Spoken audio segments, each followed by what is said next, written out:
we're going to turn the corner here a little bit. Cool. Let's do it.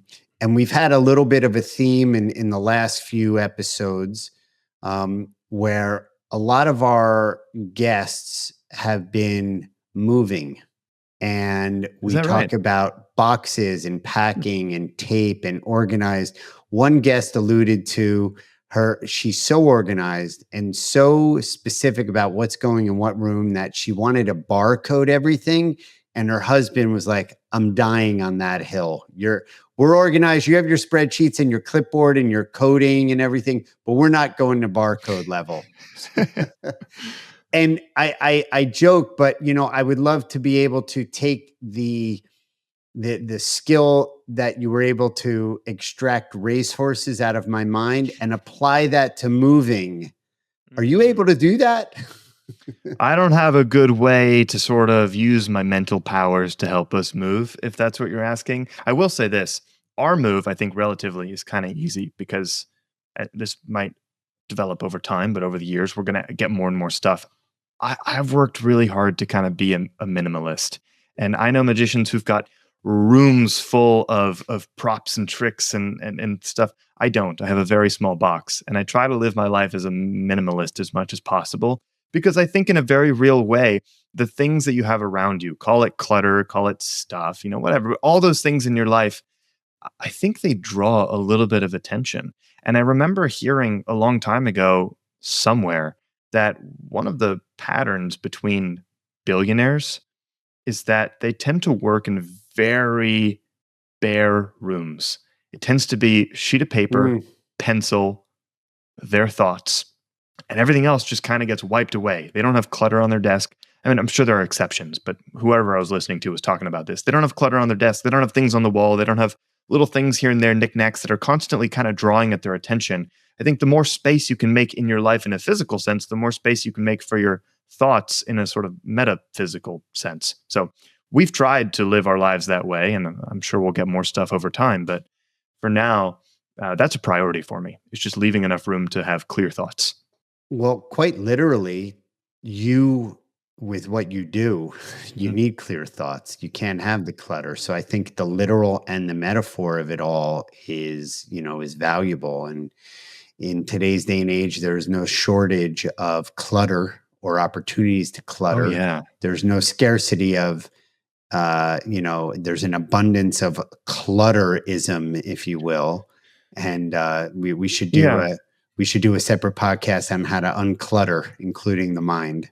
I think it's important. And when you say clutter, like the thing that pops into my mind is social media and how it's no longer social, but it's interest-based and everyone's kind of hooked on this like scrolling system.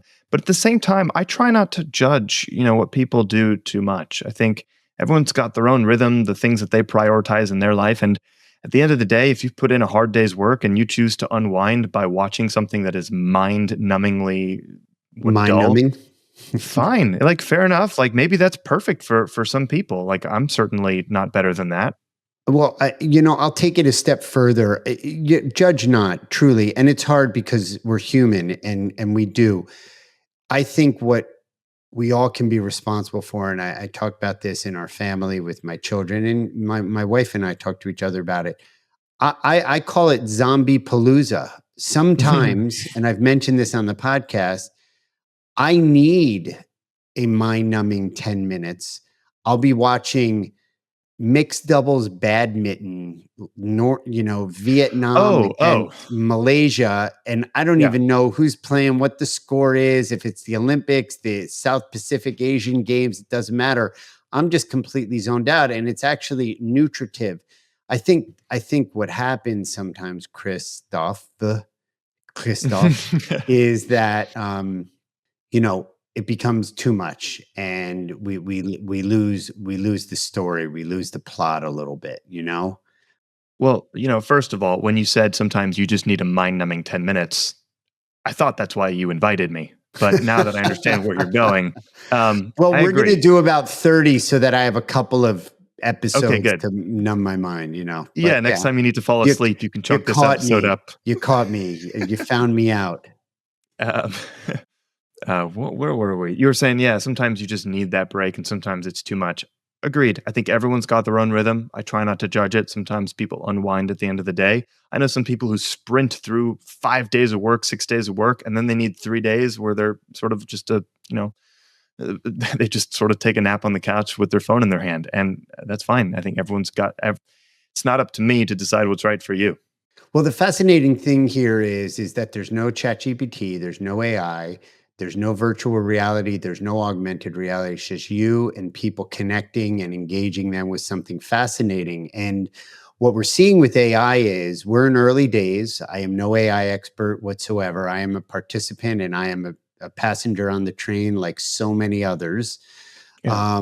But we can outsource our choices and our decisions. Ultimately, if AI is the cab, we still have to tell the taxi where to go, when to go, and how to get there, as opposed to it also deciding for us where we're going to go, when we're going to go, and how we're going to get there. And how that I see that connecting to your work is that you read my mind, racehorses. And I am telling you, I'm still kind of blown away. Not still, I'm blown away by it. Uh, Even moments later. That is pure neurons, pure synapse, pure gray matter, pure, uh, use of the mind. And you activated my mind. And we need to do that because if not, it atrophies Hmm. and it self prunes and we will reduce our capacity because it is a muscle. So here I am making the case to bring Christophe to one of your events by he's a Yeah, man. mental gym. Flex that amygdala, flex that cerebral cortex, and everything else that comes along with it. So I don't know. I, How do you I've feel just about that? been I've just been enjoying this whole thing. I'm listening to you to describe me better than I can describe me, thinking this is brilliant. I got to go listen back to this and start putting this on my website. This is You're like, I exactly, gotta, I gotta download this audio into ChatGPT so yeah. it can synthesize it for me and then There you make a go. landing page on my website. Yeah.